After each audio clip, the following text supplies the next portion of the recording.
नमस्कार, मी भीमराव कडाळे पाटील, BKP 24 मराठीमध्ये आपलं सर्वांचं स्वागत। आज नवीन दिवस, नवीन विषय, नवीन दिवसाची नवीन अशी चर्चा। आज चर्चा घेऊन आलोय म्हणजे बघा, मुंबईमध्ये मराठा समाजाचं भगवं वादळ आझाद मैदानावरती पोहोचलेलं आहे। अख्खी मुंबई जाम झालेले आहे। लाखोंच्या संख्येनं मराठा समाज मुंबईमध्ये दाखल झालेला आहे। देवेंद्र फडणवीसांच्या मंत्र्यांची तसंच सरकारची पळापळ सुरू झालेली आहे। सुरुवातीला असं वाटत होतं की जरांगे पाटील यांच्या पाठीशी मराठा समाज बहुसंख्येने येणार नाही असं वाटत होतं, परंतु त्याचं चित्र हे विदारक झालेलं आहे। तर चला त्या आंदोलनाबाबत काय परिस्थिती आहे, काय आहे नेमकं, भूमिका काय आहे, मागण्या काय आहेत, सरकारची भूमिका काय, विरोधी पक्षाची भूमिका काय, तर त्याच विषयाची आज चर्चा घेऊन आलोय। तर चला, सर्वप्रथम आपण जर चॅनल सबस्क्राईब केला नसेल तर चॅनल सबस्क्राईब करावा ही सर्वांना विनंती, आणि चला चर्चेला सुरुवात करूया। बघा, मनोज जरांगे पाटील यांनी मराठा समाजाला आरक्षण मिळावं म्हणून जी भूमिका मांडली, ते जे आंदोलन झालं त्यांचं आजपर्यंत, त्या आंदोलनाला जवळपास 3-3.5 वर्ष पूर्ण झालेले। या अगोदर मनोज जरांगे पाटील हे आंतरवाली सराटीमध्ये उपोषणाला बसले होते, तेव्हा त्यांच्यावरती भारतीय जनता पक्षाच्या सरकारकडून हल्ला झाला होता। उपोषणाला बसलेल्या लोकांची फार डोकी फुटाफुटी झाली होती, हे आपण पाहिलेलं आहे।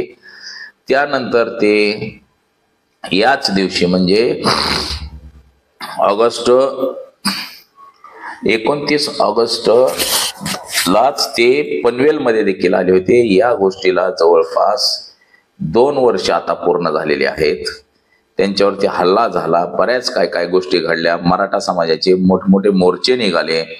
त्यानंतर जरांगे पाटील यांनी अनेक वेळा आंदोलन केली, सरकारला अल्टिमेट दिला, परंतु अद्याप आरक्षण भेटलेलं नाही।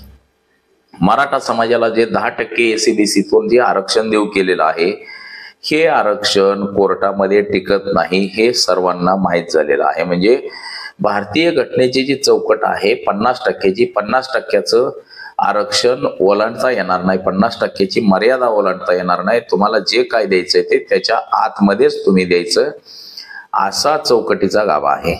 म्हणजे आजवर जेवढी जे आंदोलनं झाली त्या आंदोलन दरम्यान 50%ची मर्यादा ओलांडलेले नाही।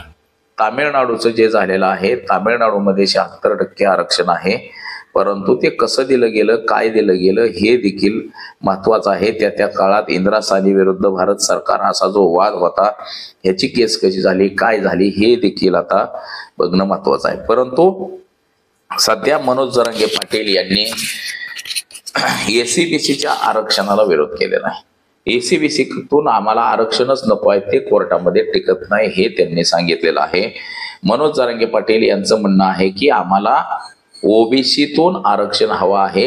OBC आणि मराठा हा एकच आहे, सगळ्या मराठ्यांना OBCचं सरसकट कुणबी म्हणून प्रमाणपत्र देण्यात यावं आणि सगळ्यांचं OBCकरण करण्यात यावं, अशी मागणी जरांगे पाटील यांची आहे।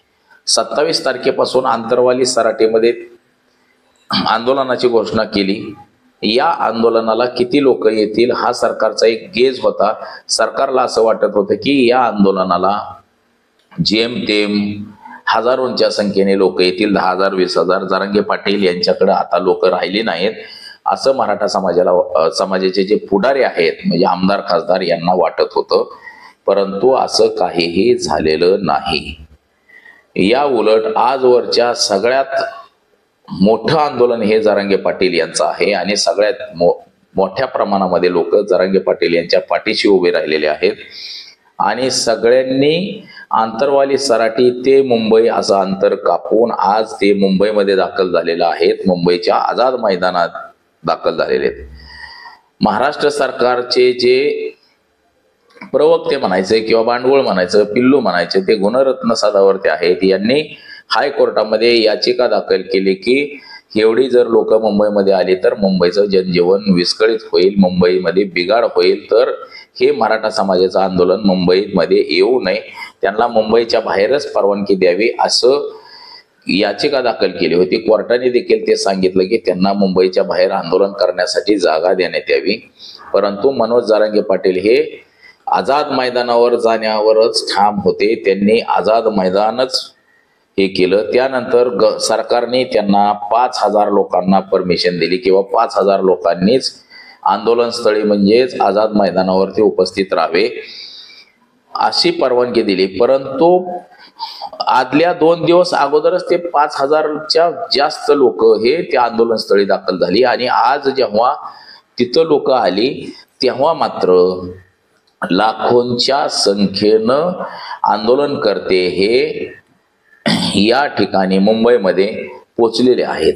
म्हणजे मुंबईचं जे ट्रॅफिक आहे हे सगळं जाम झालेलं आहे. मुंबईचे ट्रॅफिकचे पोलीस आयुक्त जे आहेत ट्रॅफिक विभागाचे ते स्वतः या ठिकाणी रस्त्यावर उतरलेले आहेत आणि ट्रॅफिकची व्यवस्थित सुरळीत करण्यासाठी मदत करत आहेत. म्हणजे एकंदरीत असं झालेलं आहे की मनोज जरांगे पाटील आणि मराठा समाज हा सगळा या ठिकाणी रस्त्यावरती आलेला आहे आणि त्यांचं थोड्याच वेळात आता म्हणजे आंदोलन सुरू झालेलंच आहे.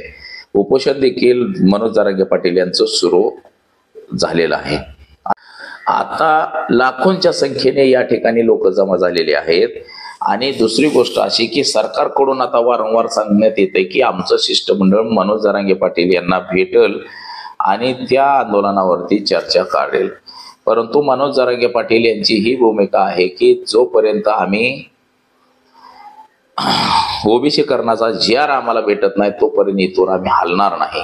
कोर्टाने जी परमिशन दिलेली आहे ही फक्त एकाच दिवसाची दिलेली आहे. सुट्टीच्या दिवशी मात्र परवानगी नाही आंदोलनाला आणि 1 दिवस आंदोलनाची परमिशन आहे असं पोलिसांनी सांगितलेलं आहे. परंतु जरांगे पाटील हे आंदोलनावरती ठाम आहे. मी जोपर्यंत आम्हाला न्याय मिळणार नाही तोपर्यंत इथून हलणार नाही अशी भूमिका घेतली. यामुळं बघा सरकारची पळापळ झालेली आहे.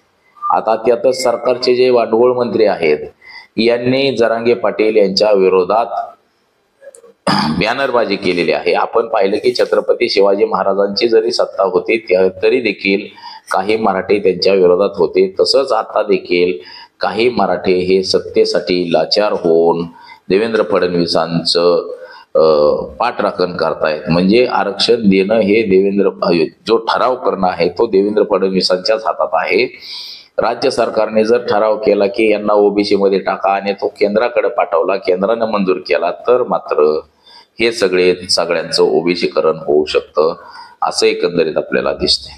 आता या आंदोलनामुळे सरकारची एवढी पळापळ झाली, धांदल उडली की सरकारला काय करावं हे कळना जेरेस आलेलं आहे. सरकारची धावपळ आणि पळापळ सुरू झालेली आहे फडणवीस सरकारची. आता अशातच मनोज जरांगे पाटील यांच्या आंदोलनाला वाढता पाठिंबा पाहता सरकारची पळापळ झालेली आहे. सरकारला वाटलं की एवढ्या मोठ्या संख्येनं लोक येणार नाहीत, परंतु सरकारचं गणित सगळं बिघडून गेलेलं आहे. आता या आंदोलनावरती बघा चंद्रशेखर बावनकुळे असतील, मुख्यमंत्री देवेंद्र फडणवीस असतील यांनी असं म्हटलेलं आहे की यामध्ये काँग्रेस आणि विरोधी पक्षांची भूमिका काय त्यांनी देखील आपली भूमिका जाहीर करावी. आता विरोधी पक्षाचं मत आहे की बाबा ओबीसीच्या आरक्षणाला धक्का न लावता आरक्षण द्या. सरकारची बी तीच भूमिका आहे, परंतु मग द्यायचं कसं? यांच्या आरक्षणाला धक्का न लावता आरक्षण देणं हे कठीण होऊन बसलेलं आहे.